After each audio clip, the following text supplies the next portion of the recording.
emotionally nor mentally, and I'm not even ashamed to admit it. I have never felt this way before, and I have been through some shit. More than most will ever be through or go through in their life. That being said, the fact that I've been through some shit and I have these type of feelings,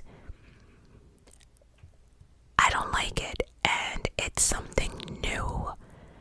And the fact that it's something new and I can't get control over it, it's scaring me a little bit. I've never felt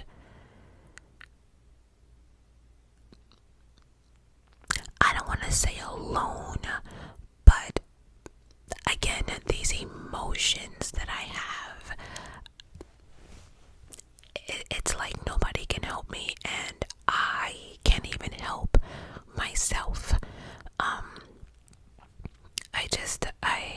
Again, I've never felt more detached. I think is the better word,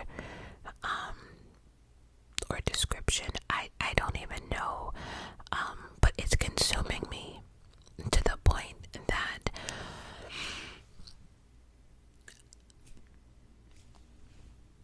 I don't even feel as if I'm part of society.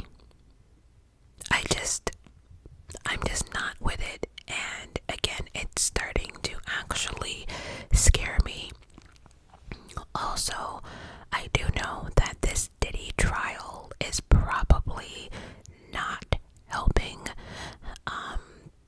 Going into this trial, we knew, right? But I didn't think going into week 3 or 4 that we would still be talking about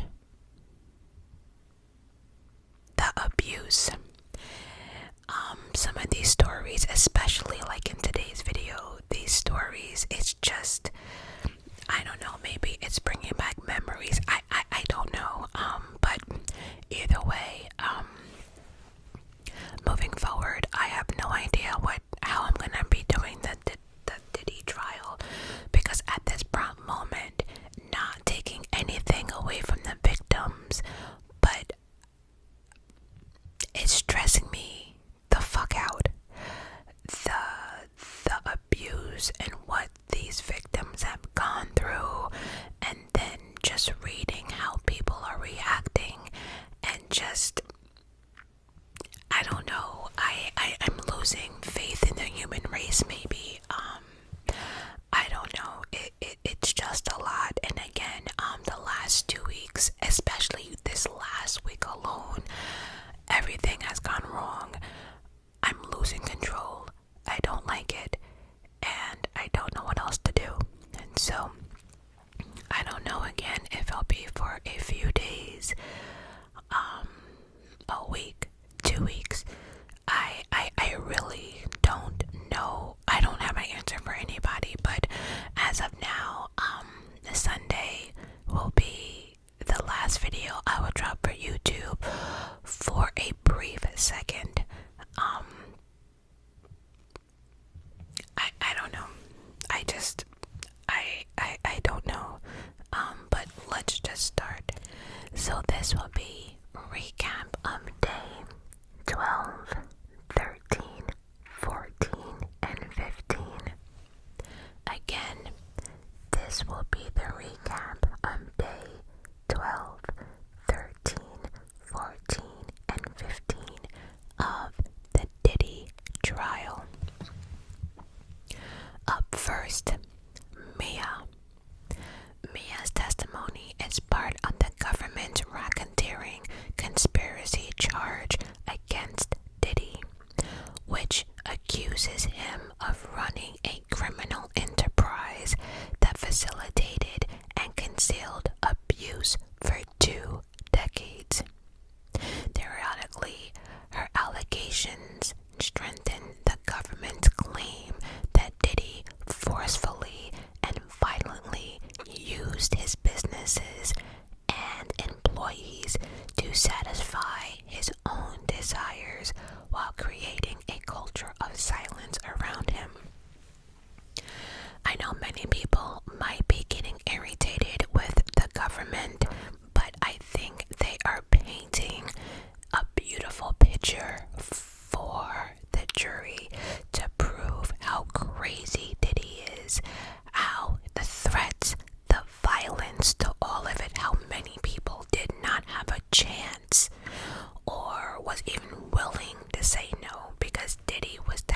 crazy, that unhinged.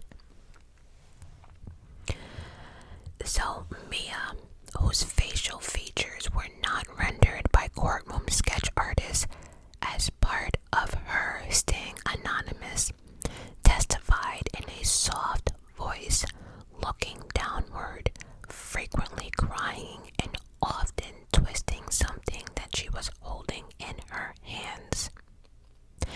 She was continually asked to repeat her statements loud enough for the courtroom to hear. While on the stand, Mia faced aggressive cross-examination from defense attorney Brian Steele that raised questions about the potential intimidation of future witnesses. We will get into all of that because I kinda agree to a certain extent. And so the judge told the jury that Mia would be using this name to keep her identity hidden, and nobody was allowed to take a picture of her, share her appearance or information in any way. But unfortunately, that did not happen. And it was found out that one of the reporters inside either took a picture or leaked her real name or something online. And that reporter was removed from the courtroom and can no longer be permitted to attend the trial. So I am not gonna sit here on my channel and reveal her real name. She wants to be kept anonymous for a reason, so it won't be me giving out her information. So we will be using the name Mia.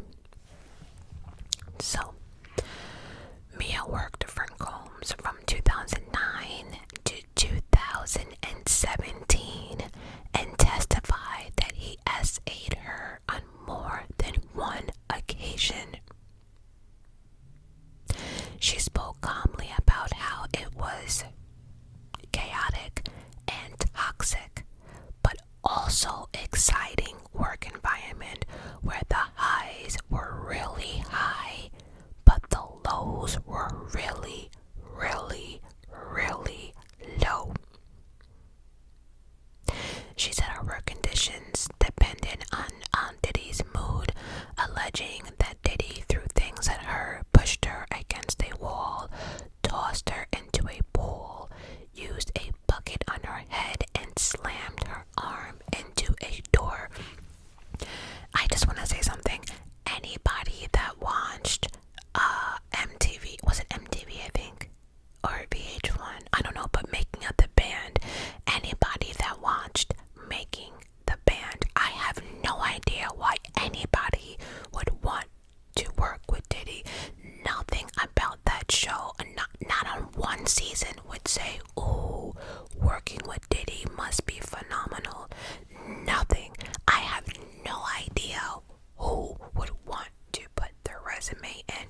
I get who Diddy is, the power, blah blah blah, I get it. But if you watched the show, he didn't treat anyone, whether it was his employees, people who worked for him, HR, he had no respect for anyone. But Mia alleged the first time that Diddy SA'd her was at the Plaza Hotel when they were in New York City celebrating his 40th birthday in 2009.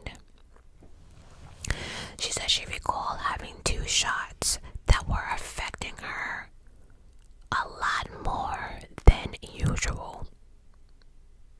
And whatever shot she took, it impacted her memory and her balance. She said Diddy approached her in a penthouse suite and SA'd her, and she woke up sitting on a chair in the morning. She thought it would never happen again. He was drunk. I'm not gonna tell nobody. It was probably a huge mistake.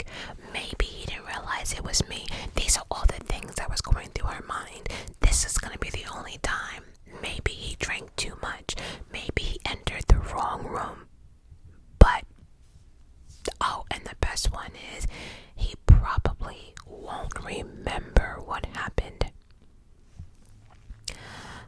In later years, Diddy allegedly assaulted her several additional times, including at his Los Angeles home and on a private plane. Then the prosecution asked, "Did you ever tell him no?" Mia said she felt she couldn't tell him no about anything. As a matter of fact, she could not tell him no about a sandwich, which again, this is good for the jury to understand that something that you and I would say no to, these people could not to Diddy. You couldn't do anything. Then she also went on to say that she was worried that Diddy would fire her and ruin her future and ruin her working in the industry ever, because she's seen it happen. She has witnessed Diddy ruin people's careers. And if you've been paying attention, a lot of people were being threatened with their job, and Diddy always had a way of saying, you know what, if you leave here, you will never work in this city again, or you will never work in Hollywood again. And those threats were reality for a lot of people. But then Mia explained that after these assaults, she had the mentality that she needed to keep it moving. So basically in her mind, she kept saying, you know what, let it go, it is what it is, you know, blah blah blah, just keep it moving. You girl, you need a paycheck, just ignore it. That's how she was able to continue working. There was no time to think or reflect. She had to act like it never ever happened, but she did say it was one of the most traumatizing, worst, shameful things to have ever happened to her. Diddy ensured her silence by threatening to tell others, including Cassie. Now, you know, it's a manipulation for me, right?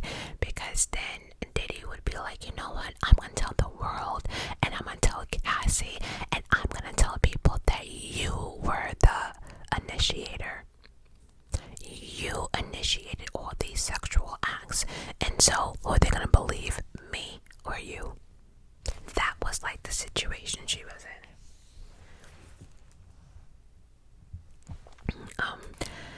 Then she goes into that she was convinced that she could not take these allegations to human resources at Diddy's business. I mean, it's his damn business. She explained that the HR staff was there to help Diddy punish his employees. And then law enforcement, she wasn't even going to go there because on multiple occasions she witnessed the cops being bedazzled or wowed by Diddy. I know there was one time she got a speeding ticket, and as she was pulled over, she called Diddy. Diddy said something to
house and into the yard. Diddy caught up to Cassie and had her on the ground. He started to attack her, but Prince's security,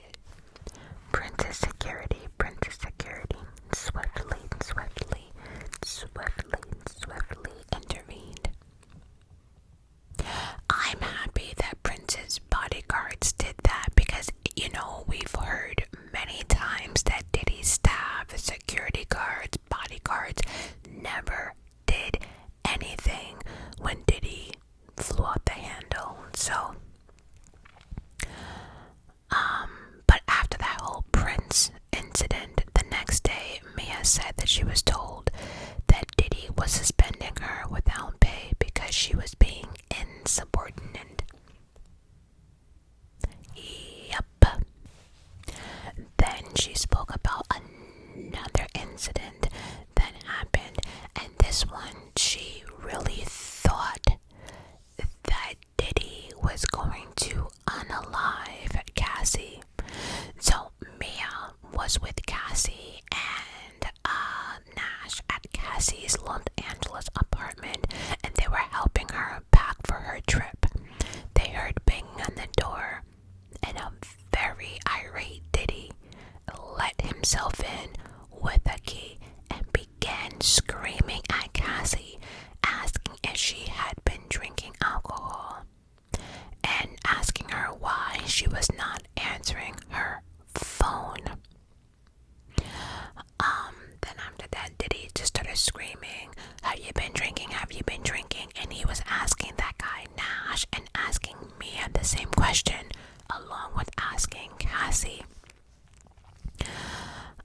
Then Diddy began attacking Nash. I'm sorry, after Diddy was asking more than once, has Cassie been drinking? He then started to attack Cassie and threw her to the ground.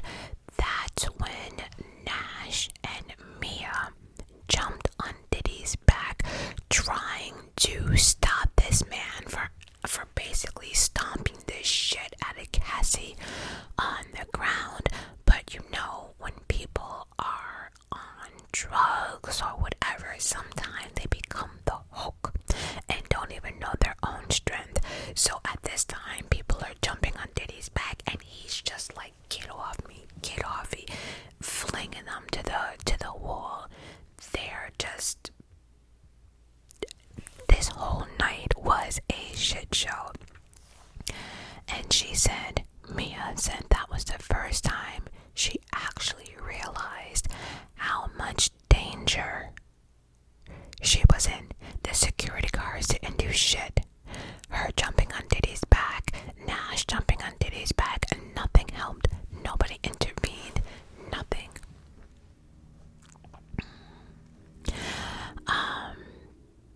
Then Diddy went ahead, grabbed Cassie again, picked her up, and threw her on the edge of the bed where she hit her head. She started gushing blood and ended up with a pretty big scar on her forehead. While Cassie laid on the floor bleeding, Diddy told Mia to call an assistant and say that Cassie was drunk and hit her head. She testified. Mia said that she complied because she thought that was the only way to get Cassie help.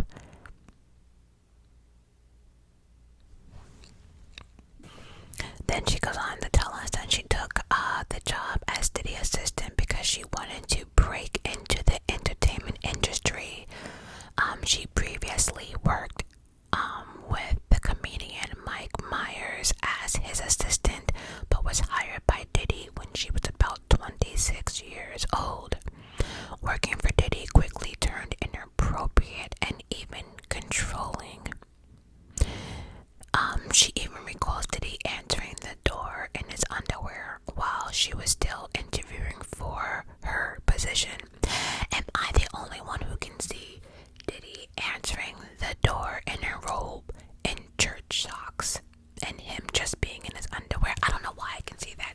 As a matter of fact, I see him opening the door like this, like a superhero. something. I don't know. Weird. I know. Then she explained once she got the job, her work hours were so intense that she ended up moving into Diddy's Los Angeles home with him. Once there, she was not allowed to leave the property without Diddy's permission. Then there was a couple of times that she admitted that Diddy had the security guards follow her when she had like one night off to hang out with friends, that Diddy didn't even trust her to do that. She also alleged that Diddy himself said that she could not lock her bedroom door. Diddy said, "This is my house and no one is allowed to lock the door except members of his security team." And then she spoke about this rage that happened in 2014 was actually really disturbing. So at this particular night, Diddy directed her to pick up some food for him and other employees at around 2 a.m. She entered her room after working since 8 a.m. She was gonna get their food. So from 8 a.m. until 2 a.m. in the morning, she had no time off or nothing. All she wanted to do was change her tampon, and that was an effing issue for Diddy. Diddy was allegedly angry that she had not picked up the food. And all she wanted was 3 minutes. He was like, "No, I'm hungry now." And she was like, and she's sitting up there arguing with him as like blood is like dripping down her leg. You think Diddy cared? Absolutely not. She said Diddy went on to humiliate her, did a humiliation rant before allegedly throwing a bowl of spaghetti at her head. So if you had that bowl of spaghetti, clearly you could not have been that hungry that you needed for her to leave like right now. You were eating spaghetti. I know your greedy ass probably wanted something better, but the girl couldn't change her tampon. It's,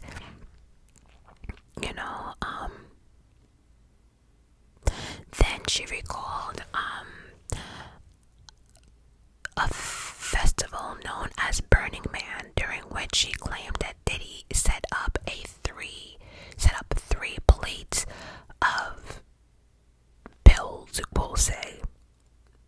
It was like a guessing game, right? One plate had cocaine, one plate had MDMA, and the other plate had ketamine. She didn't want to play this game because she didn't want to take any of it, right? She said that she was really nervous, and when it became her turn, she did not want to take the ketamine, but Diddy would not let that shit go. At first, it was, a joking tone, and then it started to change, like, "Bitch, you're about to mess up this whole fucking vibe." Mia said when she pretended to take the ketamine, he got upset and started humiliating her in front of the group, eventually separating a ketamine dose just for her. So the fact that Diddy wanted and made her take this, it's just, she snorted it, then tried to blow it out when Diddy was not looking because she was so scared after seeing what the drug had done to other. And a lot of times they said that drug would give you just hallucinate, right? Hallucinations. Sometimes it would put you like into a comatose situation.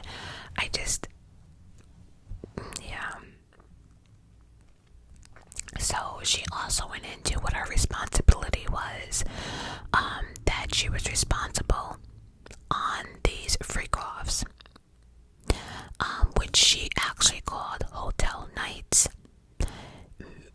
Mia said that she was on call, that when her freak-offs, she was on call all night long, no sleeping at all, and she would bring all of Diddy's lotions, potions, Astroglide, lubricant, baby oil, condoms, and candles. Them fucking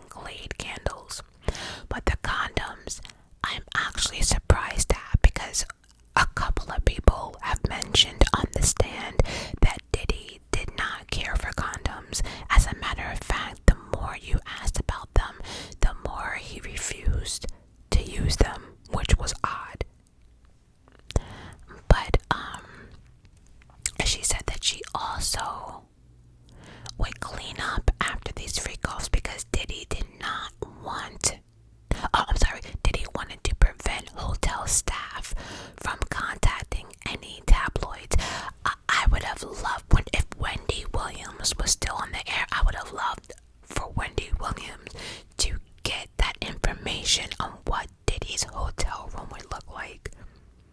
Oh, they would have a field day because no normal person does this shit. The state of the room would be a nightmare. It would just be destroyed with candle wax that was impossible to get out. The baby oil on the furniture and on the walls. She also witnessed broken glass and blood, noting that Diddy did explain that the blood was menstrual blood. Her job also entitled caring for Cassie's injuries, which included bringing her whatever she needed to help with her bruises, ice packs, and makeup, whatever. And any time that the wounds were too much to cover up, she was forced to stay in the hotel, Mia said, and Mia was responsible on keeping Cassie kept inside the hotel. So she also testified that she expected to work long hours during her employment with Diddy, adding that she would never receive vacation, rarely got a break, often pulled all-nighters. One time that she had to stay awake for 5 full days. Her hearing went underwater, her equilibrium was off, she had blurred vision, and then she said she basically had an emotional breakdown, broke down in tears, and Diddy told her to go rest up. Then she said, while Diddy was supportive at times, she would be held responsible for any mishap in his business, including being punished, cursed out, humiliated, and berated by Diddy. Diddy would also insult her intelligence and threaten her job like 50 times a day. Then she went on to say that she begged for the title of Director of Development for Revolt, Diddy's company. And she felt as if that she deserved this position because she worked for Diddy for many, many years and knew exactly how everything went down. She initially made $70,000 a year before getting a raise to $100,000, but that she was also promised time off, bonuses, and everything else, which she never received. Then in 2010 or 2011, there was an incident near the island on St. Bart's. She testified that Diddy was so enraged that Diddy chased her around his yacht. As she ran, she said he yelled at her, "You better learn how to walk on water like Jesus, bitch. You better learn how to walk on water like Jesus, bitch." That is such a Diddy line, it's not even funny. She said the crew helped her escape onto a smaller boat and to shore, but that Diddy ordered her to return to the yacht later on that day. Then Maya testified that when she went to human resources, right, and presented them with an $80,000 bill.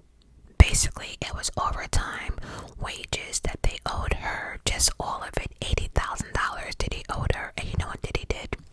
Just ripped it up in front of her.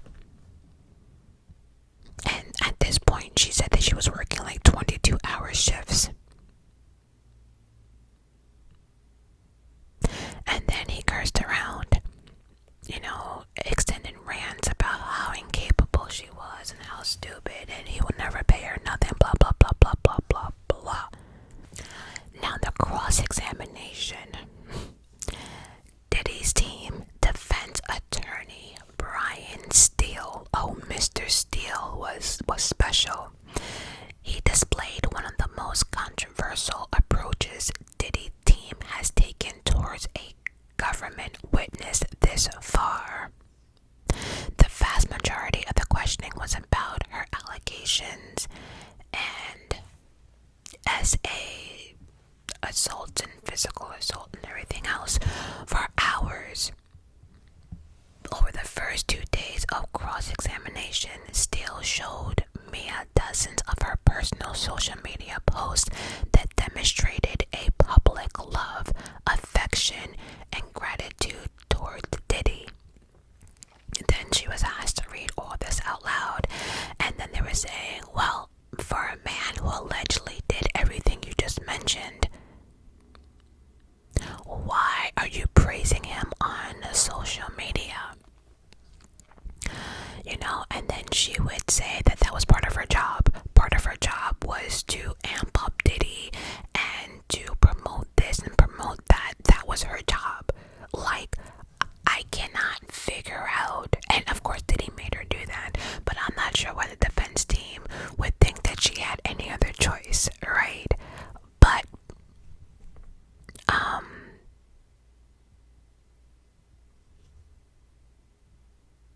then Steele also asked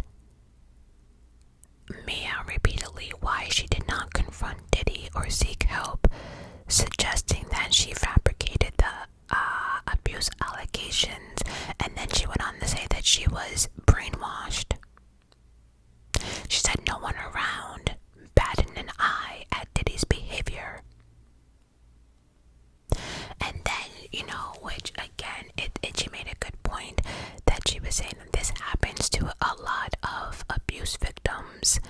And then she asked that Diddy's team get a trained psychiatrist or psychologist for a detailed explanation. And I actually agree with that, right? Because if someone's threatening your job and you know you can't even say no to a sandwich and this and that, you know, it's more like you're trying to blame the victim in a sense.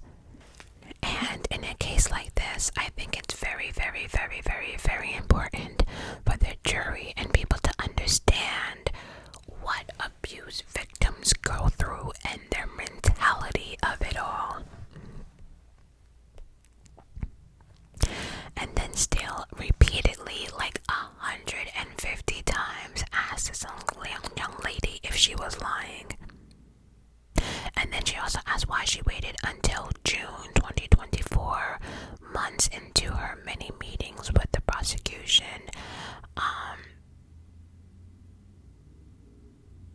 They're saying, why didn't you mention it to the prosecution sooner about the SA allegations?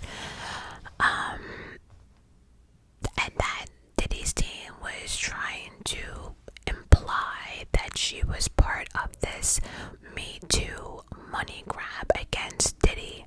She denied his suggestion, saying she was only there to tell the truth. Now, Steele's questioning and scrutiny of Mia's SA allegations suggested he was trying to tarnish her credibility in front of the jury, impacting how they interpreted her testimony on other topics such as forced labor and bribery and all this stuff.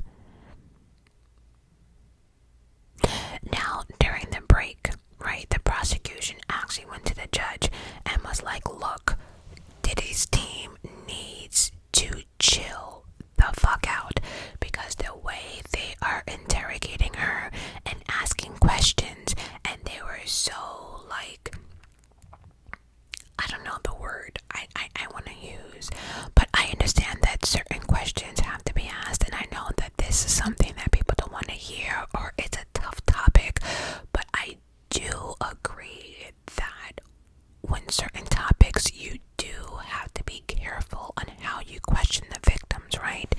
Because, like, especially in this Diddy case, many people are talking about the case. So let's just say you have 5 other females that are ready to testify soon, but now they're worried about being questioned and berated and embarrassed and called a liar on stage, right? This is the reason why too many people don't, well, SA victims don't come, forward, because it's questionable why'd you wait so long? And if this is the case, why'd you do this? And why'd you do that? And why'd you tell nobody? And da-da-da-da-da-da-da. And unless you have been in that situation, no one will ever understand why people go back, why people do the way they do. People don't understand that fear situation. Many people always got a lot to say because they've never been in that situation. But you know, it's not as simple as people think it is. And so, do you not ask victim questions? No, but I think there is a better way, or a way to ask these certain questions without being, you know, because the last thing we need is for people to get on that stand and just not tell the truth because they are embarrassed or afraid that the defense team is gonna call them a liar and purposely, you know, tongue twist them or, you know, whatever. But the judge mostly disagreed. And also too, the prosecution was also talking about Steele's tone and basically harassing and trying to embarrass the witness with the smirks and this and that. But again, the judge mostly disagreed with the government's characteristic of Steele's tone, saying he did not find it sarcastic or offensive, but conceded that Steele needed to rephrase some of his questions. The judge repeatedly sustained many of the prosecution's objections to Steele's cross-examination. So yeah, this is a court case and these questions have to be asked, but there is a way, and they know they need a psychiatrist, I think, in the courtroom, because there is a way to ask victims questions. Then during cross-examination, they asked Mia about getting fired by Combs in 2017 and suggested that Mia loved working for him. Mia said she was deeply upset about losing her job because her world was ripped away from her, but added that in hindsight it was an awful world. She confirmed that she obtained a lawyer with the intent to sue Diddy for $10 million after she was let go, but settled for $400,000 in mediation. So that means Diddy knew he fucked up. Because why? And the funny thing is, she came in asking for $80,000 originally for what she was owed. You ripped that up. And now she sued you for $10 million, but then you settled for $400,000. Mia said she did not disclose Diddy's SA during that process, which took place before the start of the Me Too movement later that year. She also spoke about her close friendship with Cassie and said she did not confide in her about Diddy's alleged abuse even after she went public with her own allegations in a civil lawsuit in 2023. I was still deeply ashamed and wanted to die with this, and that's sad, right? Because even after you sued Diddy for $10 million, you still were embarrassed and still didn't tell people about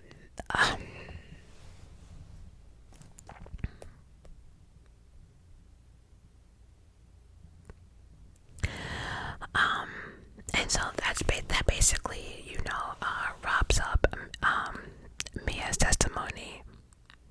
She ended it by saying that she's not seeking money or fame from her testimony, but felt a moral obligation to speak up.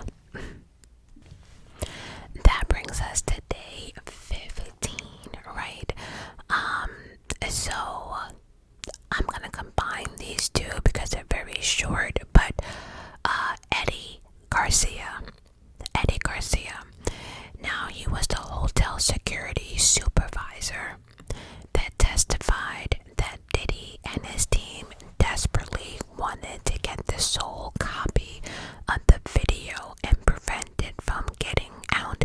And they're talking about that hotel video that we've been talking about that everyone has watched.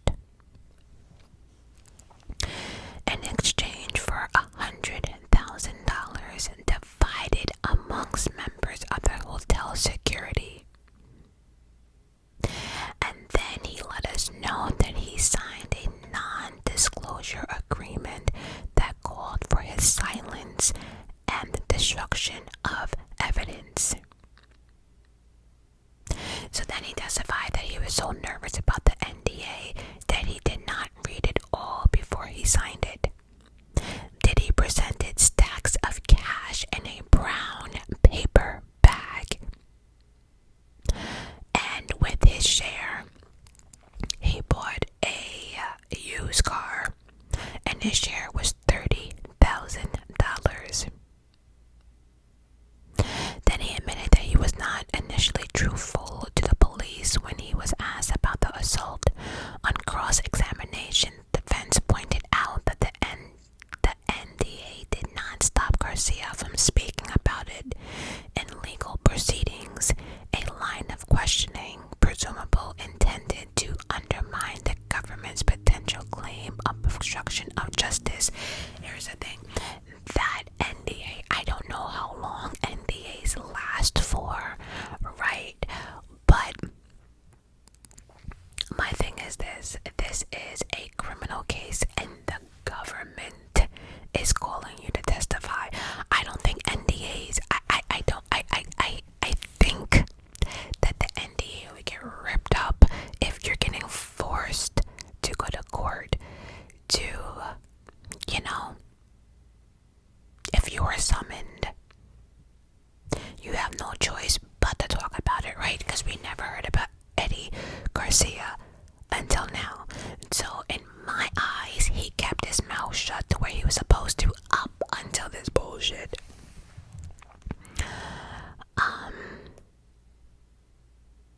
And then we also find out that Cassie herself also tried to get the video because she did not want it to be released because of the movie premiere of her movie that was coming out. And I checked, I kept saying, what was this movie premiere? And I think when I matched up the dates, I think it was Honey 3, that dance movie. That's actually a cute, I remember the first one. But anyway, Honey 3, and Cassie was one of the main roles in that. And I just thought maybe you guys wanted to know what movie premiere, but yeah, it was definitely that movie, Honey. And but that's it about Eddie Garcia. Up next, Derek Ferguson. Now, this is gonna be real quick because in my eyes, I feel as if Derek was useless. I feel as if he will be Team Diddy no matter what, because I cannot believe anything that he said in my eyes. But Derek Ferguson, the former CFO of Diddy's company Bad Boy Entertainment, testified that he never witnessed anyone help Diddy commit crimes during his time there. Do I buy that? No. Then Derek was then asked if had anyone seen anyone, not even Diddy, but anyone commit acts of violence. Derek said no, and he worked, and this is even amazing, he worked from Diddy from 1998 until 2017. And you mean to sit here and tell me that you never witnessed an outburst, you never witnessed bad behavior, you never witnessed violence? Say what? He also sat there on the stand and said that he never saw Diddy do any threats of any sort. He never saw him yell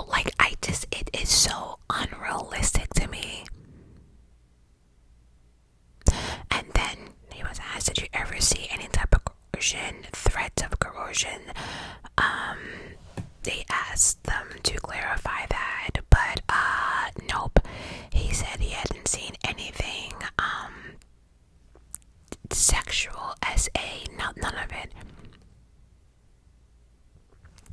Then he also claimed that he never saw prostitution, he never saw prostitutes, he never saw escorts, he never, and then he went on to say that he learned so much from Diddy, and I'm over it, right?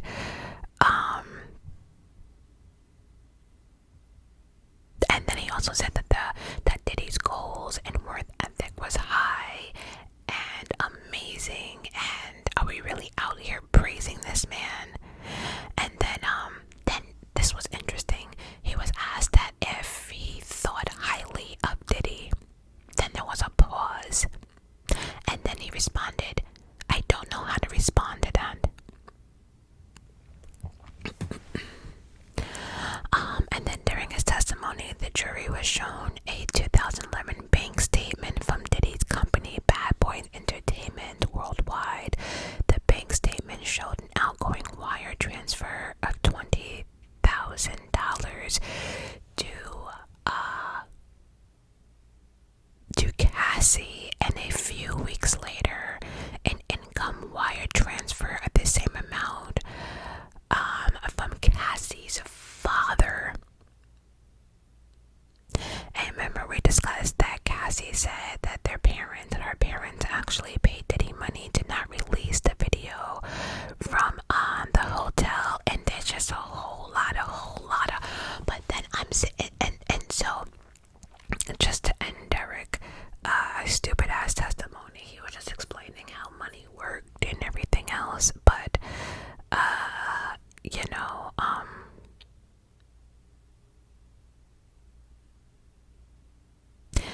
yeah, he's just useless. He didn't see nothing.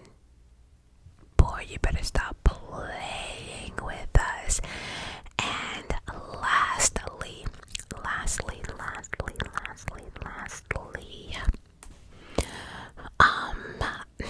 this is interesting. Her name is Briana, right? Briana Bana Bongolan. I think we're just gonna call her either Bree or Briana, right? Let's just cut this shit. Bree or Briana is a fashion designer who made the tingling allegations back in November 2024 lawsuit against Diddy now, and she actually testified yesterday.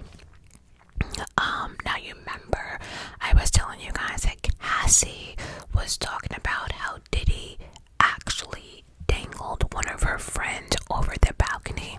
Well, this is the friend. So Briana testified that in September 2016, Diddy charged at her on the balcony of Cassie's 17th story apartment and hosted her on top of the railing. She said Diddy repeatedly yelled, "You know what the fuck you did," while he held her from behind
clear that her and Cassie also admitted it too, that those two drug habit was out of control. They were way out of control.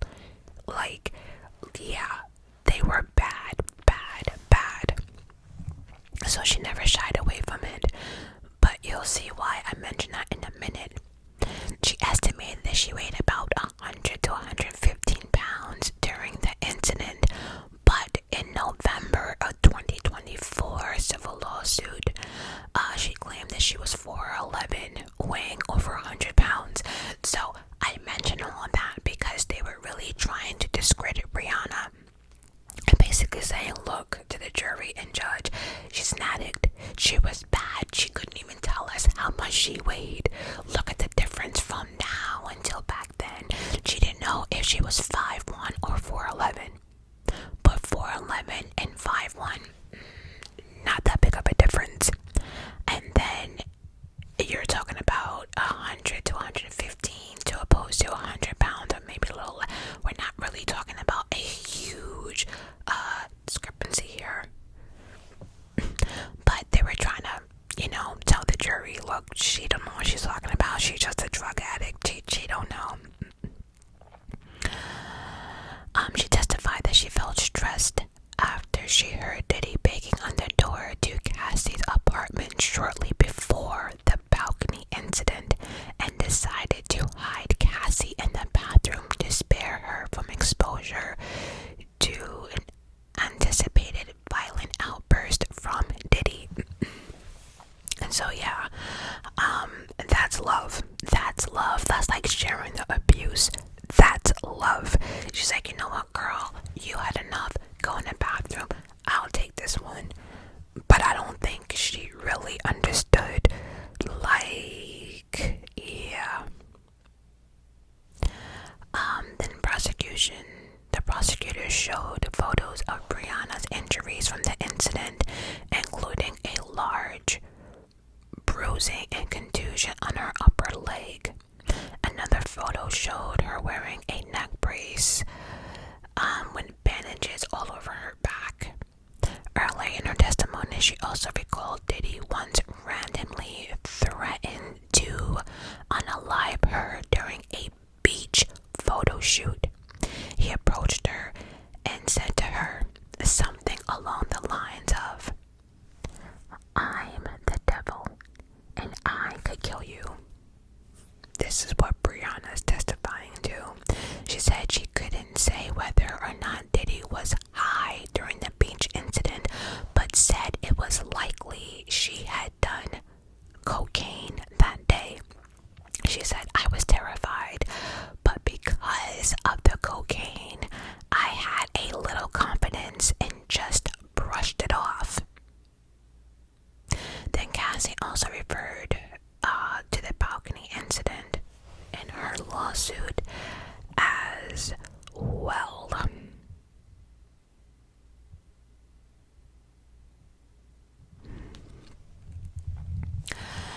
So yeah, it's sad because it seems as if like Cassie and Briana, and including Diddy, all used drugs to run from reality, hide this, the pain. I don't know.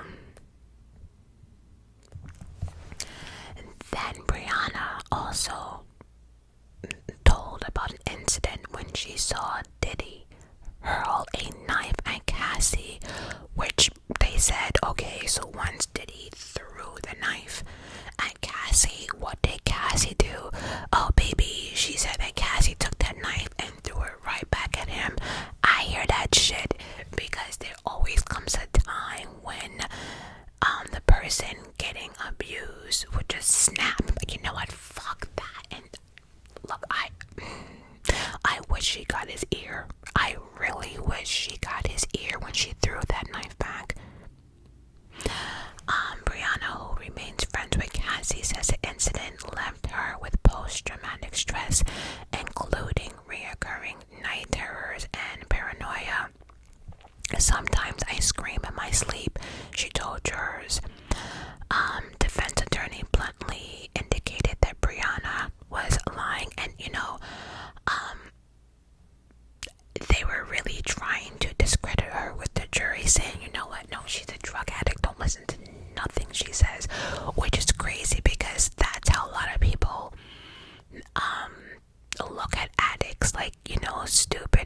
this or that. But sometimes that's so far from the truth. We might not know like what time it is or whatever, but we can recap some shit. But yeah, the defense kept pushing that Briana's heavy drug use, including when Cassie clouded her memories, and that clouded her memories of the alleged events, that she was lying,